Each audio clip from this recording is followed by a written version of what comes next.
Hi guys, welcome back to Simply Fujica, a place for budding and aspiring entrepreneurs. Guys, I want to welcome you to this video and welcome you to another week here at Simply Fujica. As always, I'm so thankful to be in front of you guys.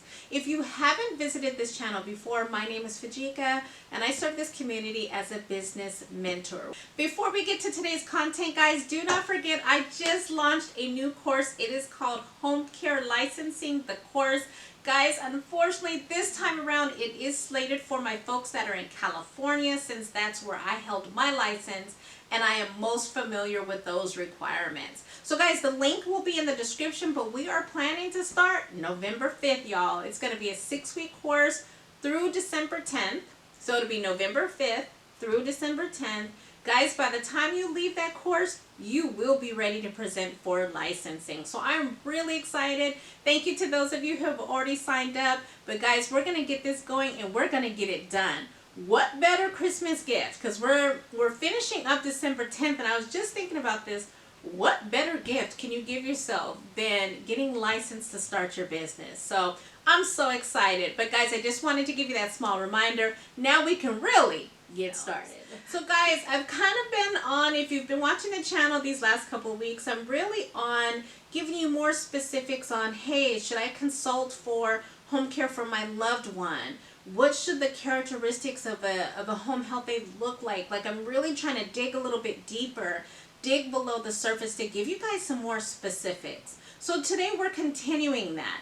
Today we're talking about what are 5 tips to ensure that as a home health aide, as a home caretaker, that you are taking care of yourself, that you are remaining healthy and active. So if that's something you're interested in, guys, and I hope it is, then stay tuned. Guys, the first tip that I have for you is to get rest, to get sleep. This is something that I'm working on in my own life, is that, you know, as I'm wrapping up my evening, all of the duties that I have to do, I find myself saying, well, just one more thing, and then next thing you know, it's 2 hours later. Guys, we owe it to ourselves to make sure that our body can properly recover from everything that's happened throughout the day. Part of that recovery is getting rest. So this is interesting. I just pulled this up from CDC, and I'll make sure that this is linked below so you guys can reference it too. Guys, if you are at least 18 years of age, you should be getting 7 or more hours sleep a night. Now, I know I'm not getting more than 7 hours of sleep every night. So if you're between the ages of 18 and 60, you should be getting 7 or more hours of sleep per night. If you are between the ages of 61 to 64, that goes up to you should be having between 7 and 9 hours of sleep per night. And then if you were over the age of 65, you should be getting about 7 to 8 hours of sleep. Again, this is based off CDC, so this is CDC's recommendation. But it's really, it kind of makes you take a look when you realize most of us are running on 4, maybe 5 hours of sleep a night. It will catch up with you. So you really want to make sure that you're getting an appropriate amount of rest, and really being honest with yourself in terms of what activities can wait until the next day, so that you can kind of cut the day as you were supposed to appropriately, and get the adequate amount of rest that you deserve. Guys, the second tip that I have for you is to implement a balanced diet. Now guys, this is something that I'm in the process of struggling with myself in my own personal life. I don't like to use the word diet, because to me, diet is synonymous with restrictions. And what happens is, even if you do find yourself restricting yourself from something for months at a time and you lose that weight, by the time you open up that door again, the floodgates come. So instead of you having one Twinkie, you're eating the whole box of Twinkies. And so I don't like that approach of restricting yourself. However, how I tend to look at this is to really implement portion control. And so a lot of times, and I notice that with myself too, sometimes you just want a taste. You just want a little bit. So I always recommend have that taste, have that little bit, but really exercise that discipline to ensure that if there's not a need for you to finish that whole candy bar, let's say for sure, that you don't finish the whole candy bar. And also that you set yourself up with success by, you know, planning what your lunch is going to be, packing that lunch, bringing that lunch with you, so that when you fill yourself up with the food that you planned, by the time you get in your car, you're not looking for fast food. You're not looking for something that has excess sodium and excess calories, because your stomach feels satisfied with the fruits and snacks you pre-planned. So I notice I start dropping that weight the more that I plan what I eat. The second thing is, I know beef tends to be heavy on our stomachs. It really tends to hold us down. I still allow myself to have that maybe once or twice a week. But even that 1 or 2 times a week that I have that steak, you better believe I'm just having a quarter piece of it, or I'm having half of it maybe at the most. I'm not having that full meat.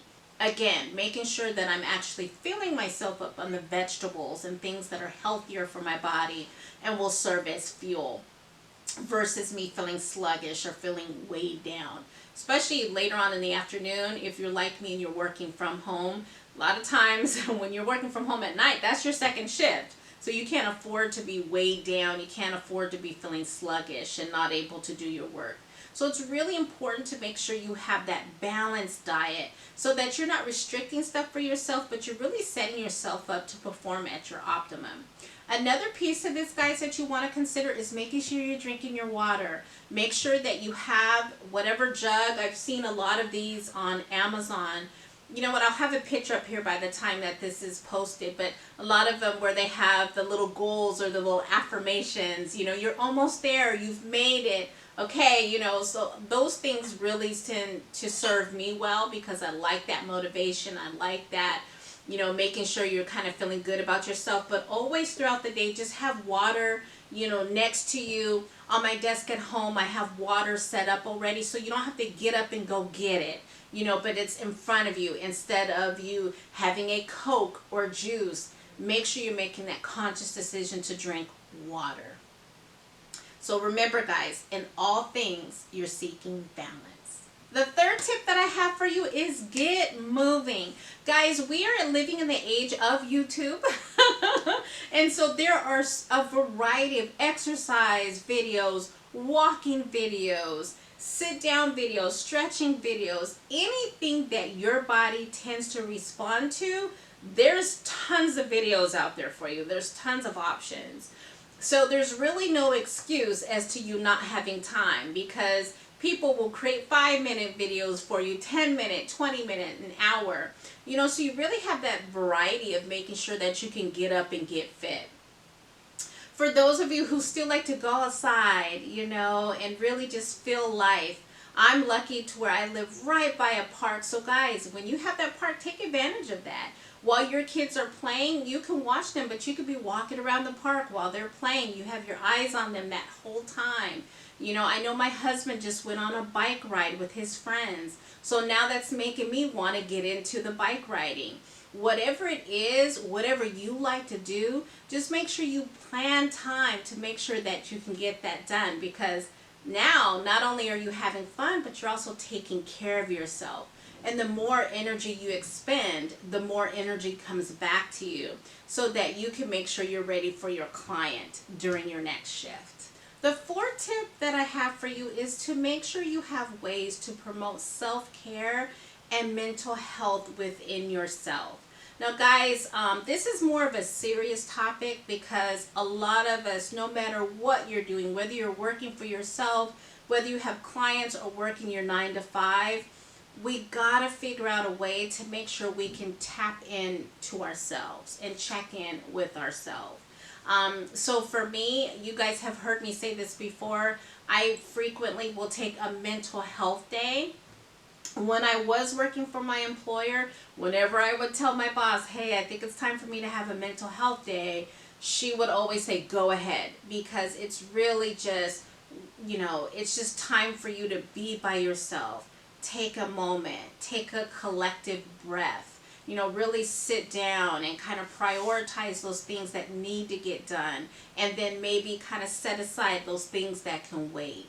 It could be just kind of relaxing, watching a little bit of TV, catching up on your Bible reading, maybe calling a friend that you haven't spoken to in a while, but just really tapping into yourself to make sure that your needs are getting met. The other side to that is, how could you implement some self-care? So maybe it's going to get your eyebrows done. You know, maybe it's a hair appointment. You guys saw me post on Instagram. I was so happy because I had been wearing my natural hair for a minute. It was nice to just go get my hair done and sit back and, you know, have my hair washed and have someone else take care of me for a moment, instead of me always taking care of others. We talked about exercising a moment ago. That is a form of self-care. And again, if you are feeling a little overwhelmed, or you are feeling that you need some assistance, don't be afraid to ask for help. Don't be afraid to ask. Raise your hand and ask a loved one, your spouse, a parent. Let them know you're feeling that way and really seek that help. By all means, don't keep it bottled up within. You really want to reach out for help if that help is needed, because you're not in this life alone. But sometimes it takes us making ourselves as a priority so that we can help others.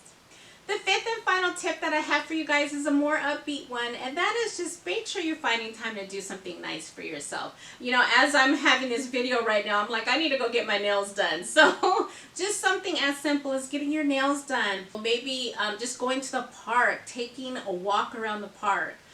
Every now and then, most of the time I do make my own coffee at home, but every now and again I will allow myself to have a Starbucks or a Jamba Juice. Just something to where you feel treated. Just something to make you feel unique and special. Because, you know, every day we're grinding, right? We're hitting the ground and we're running to get our work done. We're taking care of our families. We're working. And so you really want to take that time out, that collective time out, to treat yourself and do something kind for yourself. So guys, that is the last tip. But I would love to turn it back to you. Guys, enter in the comments, what is something that you would add to this list? If you professionally take care of people, how do you take care of yourself first so that you can be in a good place to take care of others? I would love to see your comments, guys, below. Okay, guys, last thing I have for you before we go today, please do not forget to like this video. It really helps the growth of these videos. It helps the growth of this channel. Do not forget to subscribe. Do not forget to hit that bell notification so that you're notified every time I drop a new video. Guys, that's all I have for you today. Stay blessed.